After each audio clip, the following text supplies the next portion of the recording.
Guys, welcome back to the next video, and in this video I will show you how you can create a button which is useful in accepting the inputs or submit a form. So how you can create it. So if I just go ahead and put a comma and say DCC dot, and if you see, it starts with checklist C D E F G, so it goes in the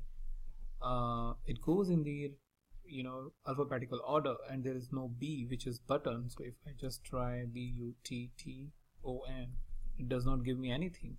Well, here is a quick trick, and we will see all of the button related action in later video because it's a bit complex, but let me show you how you can create it. Here you will take use of the HTML component, right? So if I just go down over here and let's say right after this input box I want to create a button, because you input some values, or maybe text area, right? Because that's where you would probably find it. So we will say HTML dot, and if you see, if I go down, you should have button, right? This is how you will basically going to create, and you will say, let's say submit. You can give it an ID which is submit button or submit form, whatever you want. Put a comma and you should be done. That's it. This is just one simple line you need to do, but the handling of the event really tricky part, which I have not shown in any of this case, which I will show you in my future video about how you can handle it with the help of the decorators and functions.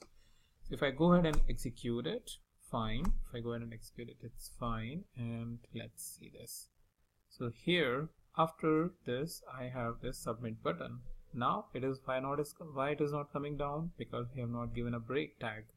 So if I go ahead and interrupt the kernel and give it one HTML.br, that's it. Execute it, execute again, and here you have it, right? Now there are a lot of things that you can do obviously with this, but this is the simplest representation about where you want it. So I just want the placeholder right after my text area, so I can hit the submit button, but there is no action, and we will see how to assign the action over here. So that's pretty much it for this video about how you can create button, and I will meet you in the new video with a new topic.